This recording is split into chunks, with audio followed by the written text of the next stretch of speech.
CBS Radio Mystery Theater presents...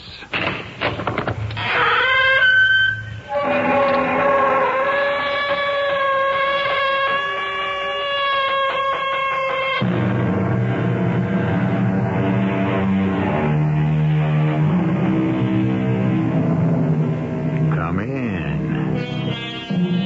Welcome. I'm E.G. Marshall. I don't know about you, but to me, there is no story with a deeper fascination and compelling attraction than one about a haunted house. No matter how often the bells are rung, there is an infinite variety in the changes.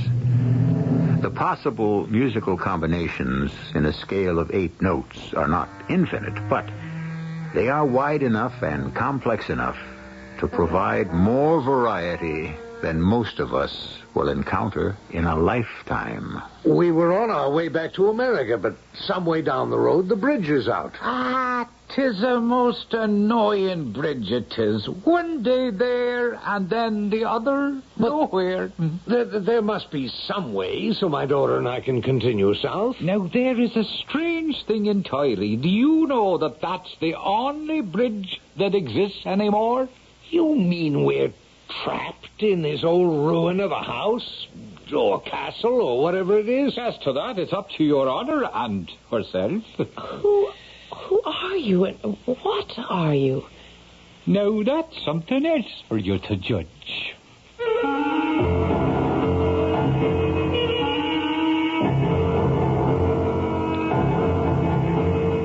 Our mystery drama, A Very Dear Ghost Indeed, was written especially for the Mystery Theater by Ian Martin and stars Russell Horton and Court Benson.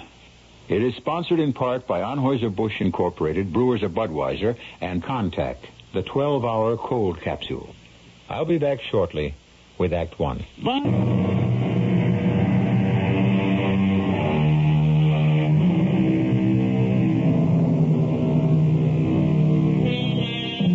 In the year 1898, the world was a remarkably stable place.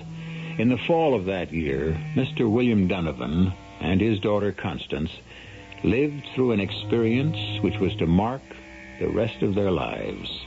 An experience sheerly accidental and coincidental. Or was it? Well, it's Mr. Donovan's story, not mine, so let him tell it. In the autumn of that last year of the 19th century, business had brought me to Europe and the British Isles. Having traveled so far and my only daughter being with me, a sudden fancy had taken me to visit the island of my forebears. So it was that Constance and I, having hired a small chaise in preference to taking the public stagecoach, first saw Carrickmoran from high in the mountains, on the way from Limerick to Cork. Oh, look, Papa. That lovely big old house sprawled in the clearing in the forest, halfway there down the mountain. Isn't it magnificent? With all its turrets and battlements and buttresses. Well, it may have been once, Constance, my dear. What's the matter, dear? Oh, nothing, Papa. I'm sorry. It just went out of sight. Good heavens, daughter, don't startle me like that. What? What went out of sight? The castle. Suddenly there was a sort of patch of mist came drifting, and the whole building seemed to dissolve and disappear into the trees. What a romantic you are, my dear. Don't you suppose it could be haunted or some fairy castle like King Arthur? Well, we're a long way from Camelot. Ah, but we're in the Emerald Isle, the home of bogies and banshees and leprechauns and all kinds of strange magical things. Well, thank heavens we haven't run into any of them so far. Oh, well, there's the little village. You can see it again. Isn't it quaint? What happened to your magic castle? Well, we must be down about level with it. I do wish we'd be able to see it up close, and then we... What is it, Papa? Oh, confound it. Look, that sign. God save you, travelers all. Don't try to cross the bridge. 'Tis dangerous for both man and beast. Oh, damnation. If we can't get across the gorge here, well, let's take this road, turning off to the right. Castle Carrick Moran, it says. So it really exists. What do you mean? Well, it must be that wonderful old building we saw from higher up in among the trees there. Well, I suppose we haven't much choice. It's the only other road. There must be a bridge of some sort there. Oh, Papa. Suppose there was no place else, and we had to spend the night in that lovely old ruin. Now, don't be ridiculous, Constance. We're on the doorstep of the 20th century. Even in this out-of-the-way place, there are some forms of communication. Well, I'm sure you'll handle it, Papa. You're always so resourceful. Oh, but it's all terribly romantic and exciting. I have the strangest feeling we're somehow lost in a whole world of yesterday.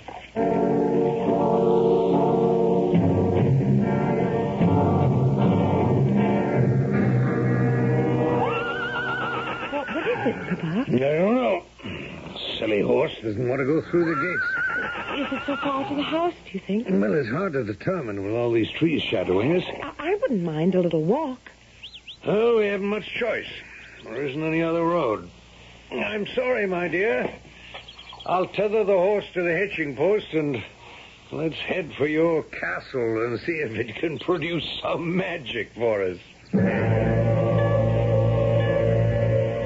It was a surprisingly long walk through that winding, tree-shadowed lane, like some strange expedition on the bottom of the ocean, so overgrown and darkly shadowed was the carriage path. The house itself, seen close to, was a further, almost chilling shock.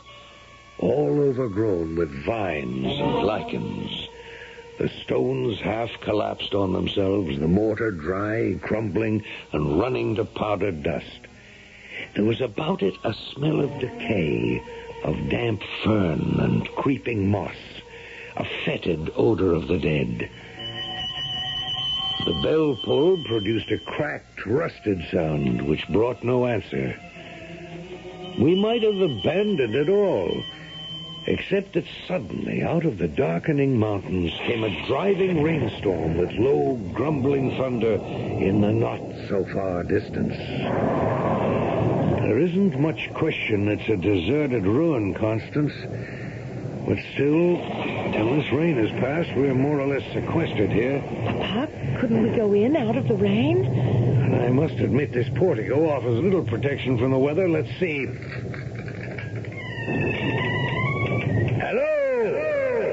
Hello, anyone home? Of course there isn't.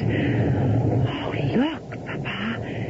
The cobwebs hanging in the hall and the dust on the floor is undisturbed. Well, I doubt if we'll find much help here for our plight. We better get back to the chairs. Oh, can't we explore it just a little? No, it's far too dangerous. Dangerous? Well, the floors are half rotten, my dear, and I don't know how much I'd trust any of the ceilings, let alone the cross beams. Oh, is that all? Now, what does that mean? I thought... No, it's silly. I just thought you were worried about all the other things. What other things? Well, the things I can't put into words that I feel sort of swirling around me. Voices from the past, calling, trying to reach me. Voices from the past? Why should they want to speak to you? I don't know. Ooh, it's a creepy sort of feeling. Somehow we're meant to be here. There's something about this place that we ought to know. What on earth is there here that we have business with or ought to know? Well, maybe now it's myself could answer that for you. At the strange, crackled young old voice, we both of us looked up in sudden shock. Halfway up the great curving oaken staircase, in a window niche, darkened by the storm outside, sat a small, hook-shouldered man in a dress of bygone days. He was all in green, save for his square, buckled black shoes. And he wore a truncated, conical hat with a wide brim that shadowed his face. Now, suddenly, using a little walking stick to support himself, he hopped down and came to us, saying, Is there some way now I could be of service? Well, my daughter and myself were on our way to Cork. Some way down the road, the bridge is out. 'Tis a most annoying bridge there, so it is. The one day there, the other nowhere. Yes, but there must be some other somewhere so we can continue south. Do you know, that is the only bridge exists anymore. You mean we're trapped? We either go back to the main route and back over all those mountains, or we wait till the bridge on the main route is repaired. Well, now, as to that, it's up to your honor and herself. If you was to ask me... Well, let's put it that I'm asking you. Well, then, I would trust the folk hereabout that the bridge would get put back to itself before the posterior of the day, as you might say. And in the meanwhile, what would you suggest? Why, as to that, it's up to your honor. With an hour or two to while away, you might be interested in a bit of the history of Carrick Moran. To make a lean purse a little fatter, it could make interesting listening. Could we... forgive me, Papa. Could I see your purse? Sure, little fear I have of showing what has a smart interest. There it is, then, for honest work. A shilling. So it is. All that's there. But if I took it from you, it would make no difference. Another one would take its place. Sure and all, you'd have me with one shoe in my hand is all, and busy remaking it at the same time. What are you two talking about? I think your daughter, if she be so, takes me, perhaps, for a leprechaun. And what are you? Just what I seen, God save you then. A man minding his own business till you stumbled in my privacy. Oh, forgive us. Sure, McCushla, though it came unasked, I'm not one bit ungrateful for the invasion, do you see? You'll not want to go out in that. With the weather what it is, maybe you'd like to perhaps hear the legend of Carrick Moran? Oh, yes. You have my daughter completely under your spell, Mr. I don't believe we've exchanged names or cards. There's no need for formalities here. We're all children of the fates. 'Twas all ordained, eh? So, hear my story now. Indulge an older man. What would you guess my years to be then, sir? Well, it's hard to say. The 50s? Middle, perhaps? Oh, yeah. A long span of years beyond that. And a long span still to go. I've a way of thinking you were led to this door. And that what I have to tell you may affect the rest of your life.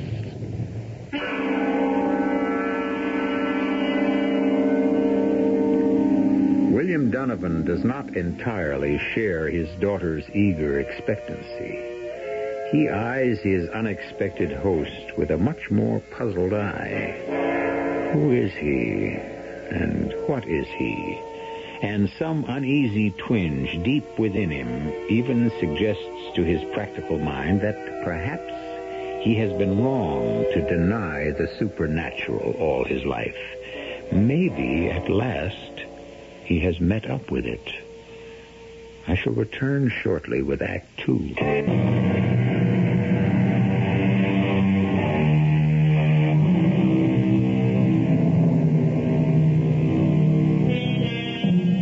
Three people sit in a melancholy, dusty old room of Carrick Moran Castle.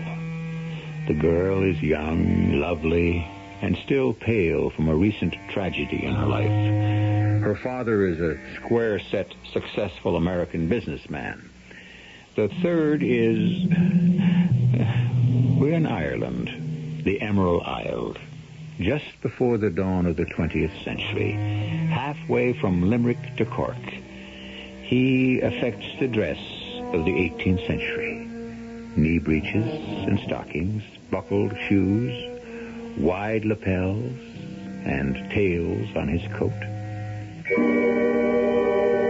'Tis a story about the devil himself. Oh, you'd have to go back near 100 years or so to just before the union of the English and the Irish. It was a time of trouble, you understand, and anyone who owned a property at all was after yearning for peace and stability, like the owner of this castle, who had a daughter the likes of you, Mavornin, with too much spunk and spirit for her own good. Damn the young rapscallion, I tell you, Marine, I'd put a bullet in him out of hand if he so much as shows himself near you again. But I love him, Father. How can you love a man who hasn't 2 pence to rub together? Oh, Jamie can't help it if he's poor. No more can I, so it seems. The more reason I'll not see you married to anyone who can't support you and keep a roof over your head. But I love him. And I love your mother, who lies in the will of God confined to her bed.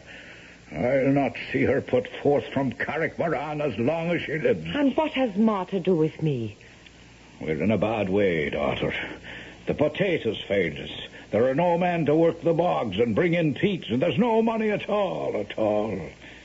The only thing will save us all is Lord Connor and all the gold he offers. You're going to sell me to that fat old pig. I won't marry him. You'll do as you're told. 'Tis for your own sake and your mother's. Oh, you should be ashamed, Da. Well, 'tis done and will not be changed, and it's Lord Connor you'll marry, or the devil himself will have us all. It's you he should take and save the rest of us. Now, there's a terrible thing for a daughter to say to her father. Oh, that's so terrible. He half owns you already. You might as well go all the way and make a pact with him to sell your soul entirely. Well, many a word is said in anger we'd all like to recall. And sure, a sweet Colleen born the likes of Maureen never meant at all the sort of curse she laid on Sir Seamus, her father. Now, look, sir, if you think to entertain us with some thinly disguised version of the Faust legend about a pact with the devil, I'm afraid... No, Papa. No, let him go on, please. Oh, we can't leave anyway in weather like this. Or until the bridge is fixed. Very well. You came down over Steve of Barahora, of course. Over what? Oh, forgive me since you don't have the tongue. Over the mountains, I mean. Oh, yes. Then, on the way, you'd have passed where Moreau Wood used to be? Well, I wouldn't know. Well, 'tis no matter, perhaps. But it was there that Padre Duneen and Maureen used to meet among the blackthorn and the rowan, with a carpet of buttercups and daisies spread at their feet, and the song of lapwings and robins all around. Oh, Maureen, Akushla. Oh, Paddy, beloved. Oh, my own. My own. What is it then? Tears? Why? Oh, because I'm not your own. I can't ever be. My dad has promised me to Lord Connor. Well, that fat old toad, I'd as soon see it tied to some old boar hog that wallows in the mud. Oh, don't blame Dad too much. He's about to lose Carrickmoran unless he can find enough money to save it. And he'd sell you for that? Oh, my mother is sick, Paddy. Sick to the heart. He has to protect her, too. He should have thought of that before he gambled away a fortune. Oh, Lord, if I only had some money. But how? How? I'd sell my soul to the devil just to reason it. That won't be necessary, Padre Duneen. Or if you won't leave my daughter alone, I'll be happy to send you there to join him at no cost. Stand aside, Maureen. Sir Seamus, I beg you, in all conscience... If you had any conscience, you are trespassing on my property. You'll show yourself here once again, and I'll shoot you down like a poacher. Come, Maureen. No, if I have to make the choice, I'll go with Paddy. You'll do as your father says. If that's her choice, then we'll face the future and find it some way. And as to you, sir, may the devil take the hindmost. Come, Maureen. Yes, Paddy. I warn you, you're taking her in lust and against all the laws of man and God. As you forced me to, you made her choose. You'll never have her. I'll kill you first. You wouldn't dare. The devil I wouldn't. No. With no absolution. You've killed him. It's dead. Hey, on good riddance. That's the end of him. Only it wasn't, you see, the end at all, but only the beginning. Bad enough a daughter that first wept herself out and then took to her bed like her mother. Bad enough the dreams of tortured conscience that kept Sir Seamus awake night after night with his shame at the sudden blind rage that had made him pull the fatal trigger. But worst of all, the final outcome, that it had all been for nothing.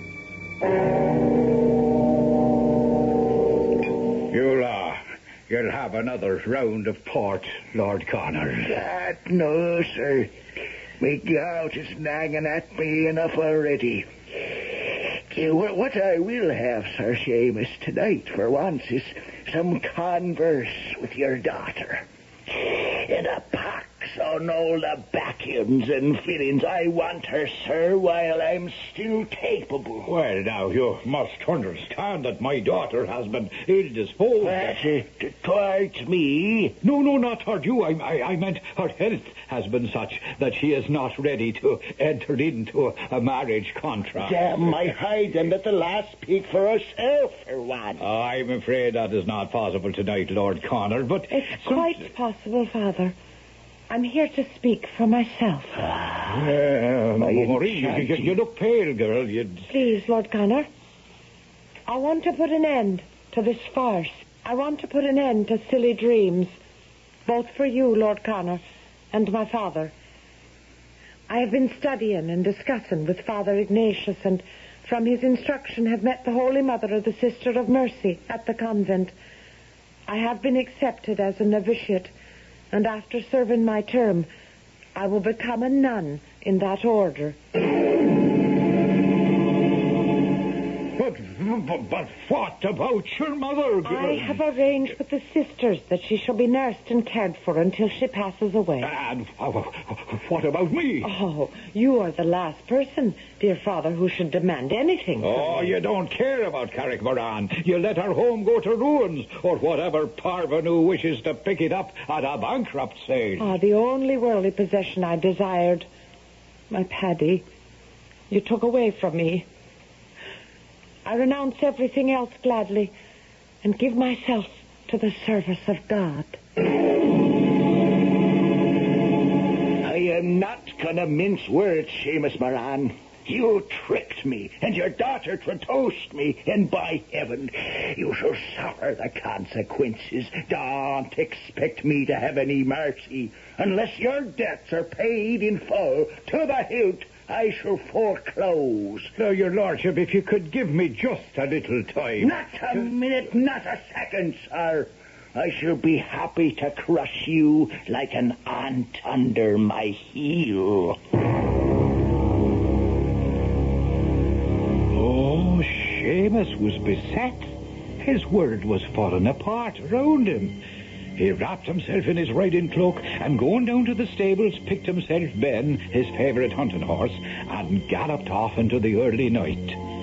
By twilight, he had tethered his horse and found himself in Moraw Woods, wandering on foot, a rope in his hands. Every step he took was as long as 3, and as dark came down and the moon went riding, he was looking for a stout oak tree on whose branches he could suddenly end it all. And then, standing facing him in a dapper glade, was the shape, if not the substance, of Padraig Doneen. A fortunate meeting, Sir Seamus. Oh, since you're long dead and buried an ill one, I'm afraid, Padraig. What brings you back seeking for me? Why, I would have thought it the other way. That perhaps you came seeking me. Since you can be nothing else but a spectre, sure, you must know that I was not looking for you. Are you so sure? As of anything in my life, which I was about to take. And consign your immortal soul to the devil forever, as you did mine. I had nothing to do with your soul. I only saved my daughter from your mortal self. By putting a bullet in me at the moment, as you yourself said, of lust. By dispatching me from this world without the comfort of extreme unction, clothed in all my sins, unshriven. The devil only claims his own. As he would if you were to take the rope. I warn you, you would regret it. I don't even wish you, my worst enemy, the eternal torment you wished on me.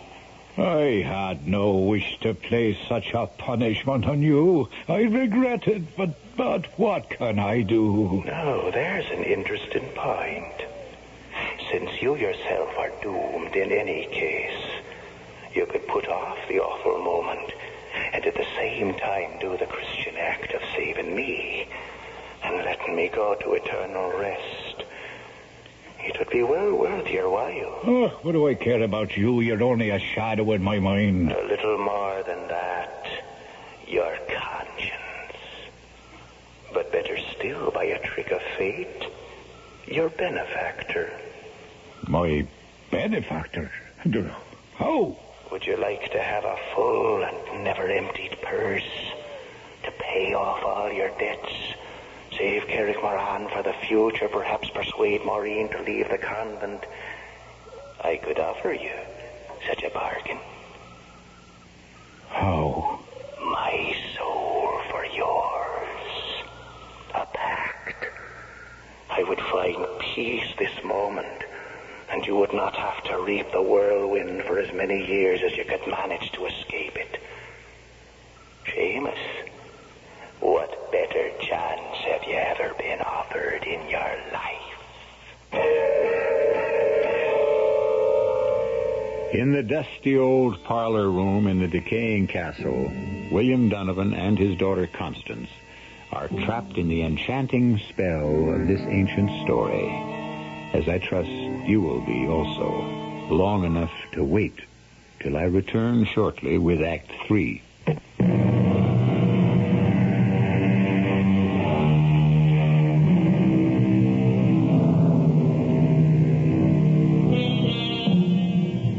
Has stopped outside the lichened walls of Castle Carrick Moran, and the evening sunlight glistens in the cobwebs that festoon downward from the ceiling, creating a magic background for the little green man with a hooked back, who leans on the silver head of his ivory-tipped cane as he spins his own web, an alluring and hypnotic skein that has enmeshed his American listeners. You're not going to suppose that Sir Seamus was about to accept a pig in a poke? Taken aback and awed for all he was at holding converse with a ghostie, a man he had shot himself in cold blood. No, there was still a mite of bargaining to be done. You'd have to be a little more exact. I mean, what are the terms of the pact? Seamus, I've laid it out for you. I've got a patron now, as I'm trying to explain. Old Nick himself. Aye. Who else? You delivered me to him. And he's willing to take me for you. When you're ready, a better chance than I had, sure. Oh, what does it mean when I'm ready? We'll make a compact fair and square. I'm authorized to act in my present master's behalf. You can make your own terms. A full purse that's never empty? Like the leprechaun who always has a shilling whenever he opens it. I'd want a bag of gold on the same terms. You'd have it. And how long would I have it? How long would you ask for? No, there's the whole trouble, do you see? I'm willing. and allowed to make any reasonable bargain, even to giving you a trial run, as you might say, from now to the 1st of March. What is that? A bag of gold coins.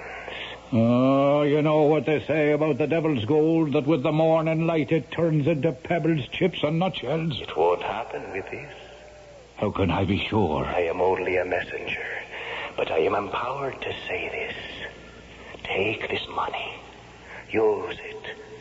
It will multiply. Cards, rents, dice, however you use it. But mark this well, Seamus.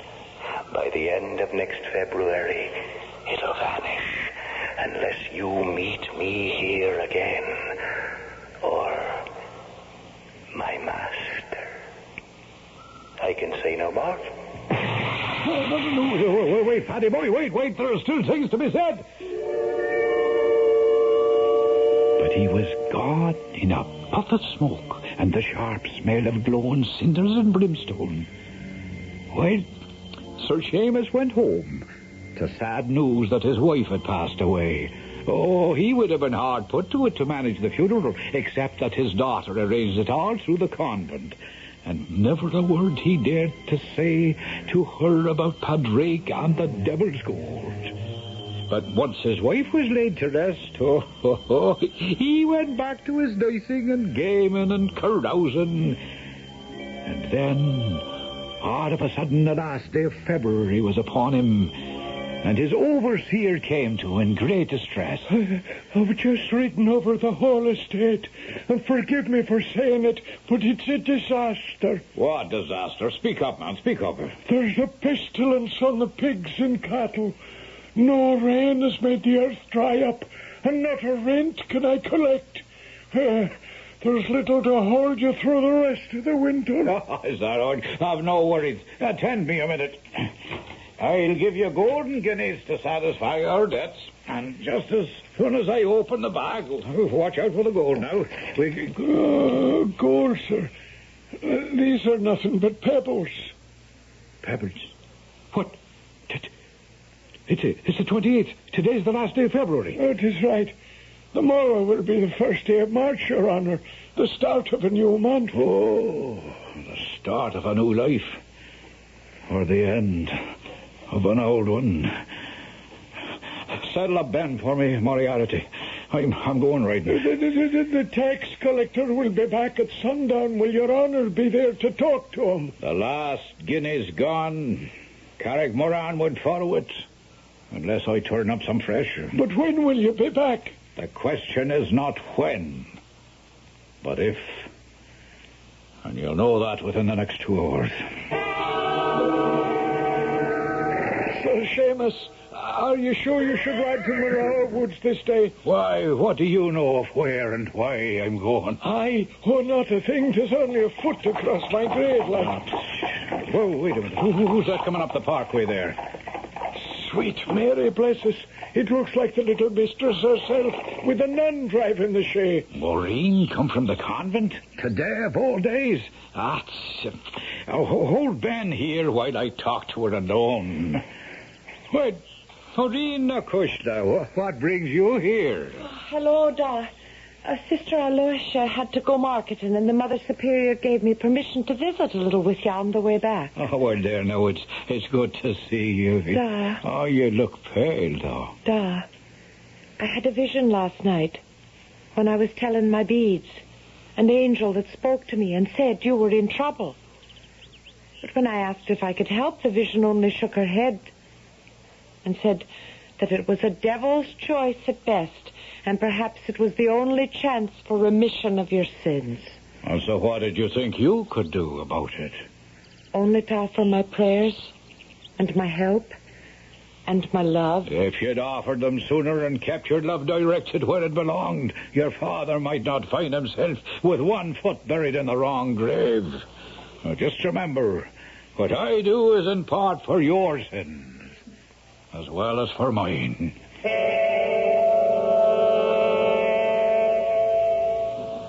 Padraig! Padraig Duneen! Are you here at all? I'm here, You? Seamus. Seamus, do you have to sneak up on a man like that? I was here, only you didn't see me. Padraig, I'm having second thoughts. Oh, now I wouldn't do that. There'd be the devil to pay for both of us then. Seamus, you have nothing to lose, for he'll get you in the end. But I have everything to gain, for I never should have been his slave. In the name of your daughter, take advantage of a pact you couldn't hope for otherwise. What terms? What terms? That the bargain dates for 7 years, until March the 1st of that year. That you shall have all the pleasures and the glory of the world, and unlimited money to enjoy them. And when the lease is out? That is between you and the principal I represent. Must you Mary protect me? I'm out of hell.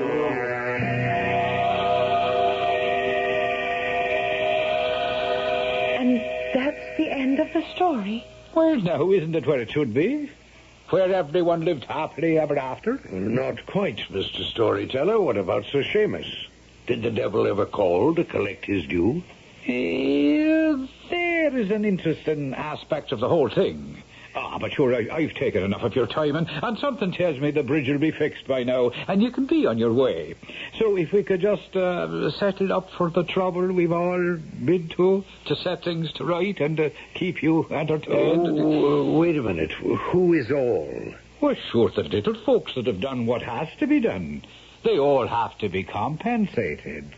Oh, yes, they all like to see a little of the colour of gold. Otherwise, who knows, the repairs might take an awful length of time there, and no one else to do it. How much?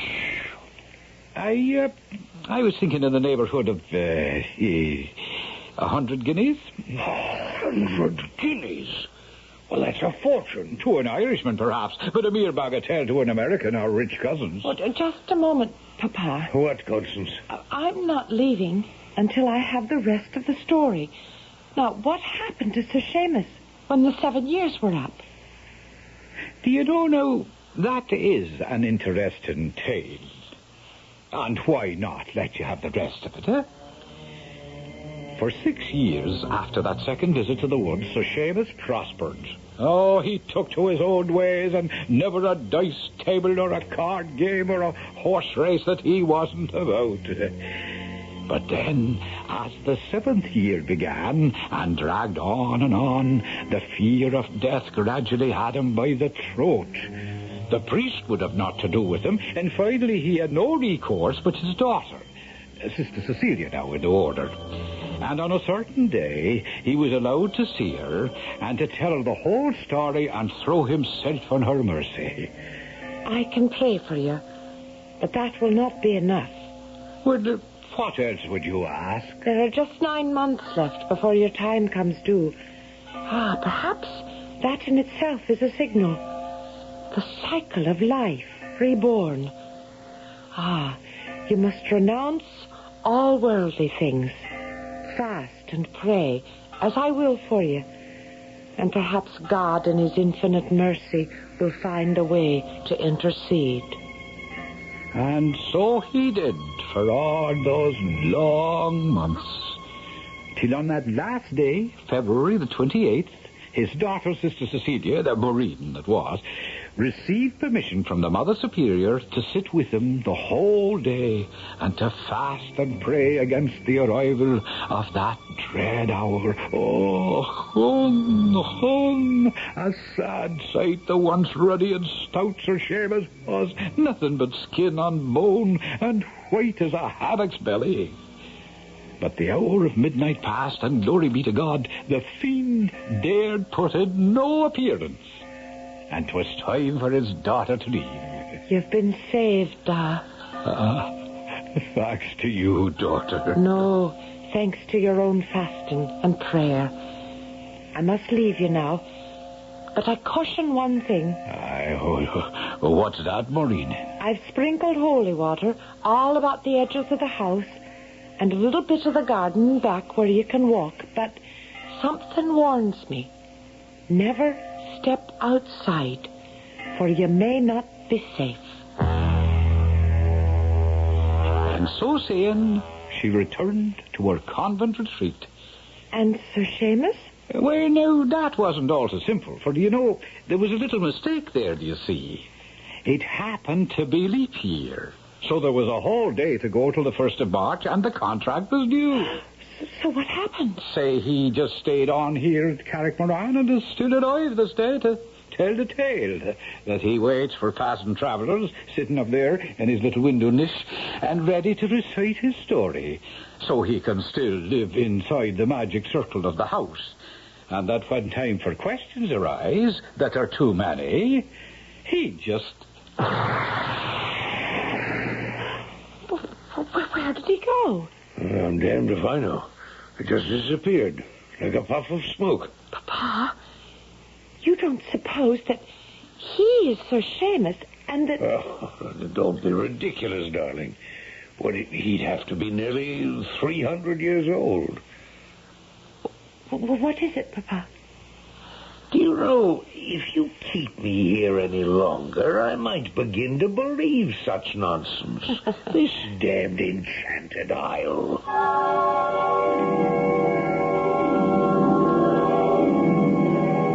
So, that's the story, landlord. What do you make of it? No more nor less than I do every time I hear it. What do you mean, every time you hear it? Bless you, Miss Donovan. You'll not be the first that's come over the sleeve of Ballahora and found that bridge closed. You mean that little man, whoever he was, is just a common bandit, extorting money from unwary travelers? Well, now, as to that, I wouldn't know how to answer. I've never seen him myself, nor anyone I know still living in these parts. You mean he doesn't exist? I didn't say that. Well, it cost me 100 guineas. 'Tis better than losing your immortal soul. Well, you'll excuse me. I think I'm wanted in the kitchen. Constance, I think we've been had. Oh, Papa. Oh, we can afford it. And whether or not we spent an afternoon with the dead, it's something we'll both have to talk about for the rest of our lives.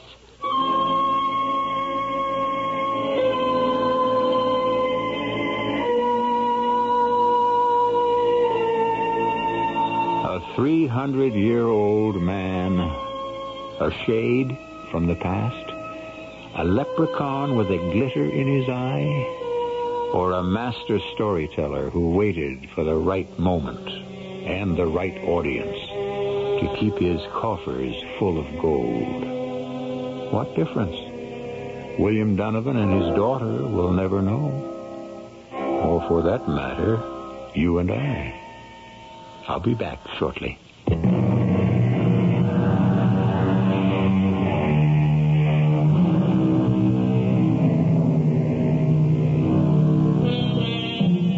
It's interesting that the title most think best suits Era, or Erin, or Ireland, is the Emerald Isle. Of course, it refers to the incredible green of the grass that grows there. But the cognomen was first applied in a poem written by a Dr. Drennan in the 18th century. It seems fitting to close today's tale with a quote from it.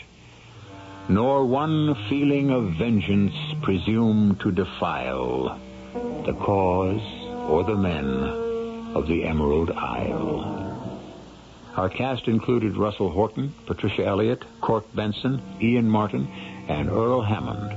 The entire production was under the direction of Himan Brown. Radio Mystery Theater was sponsored in part by Buick Motor Division. This is E.G. Marshall.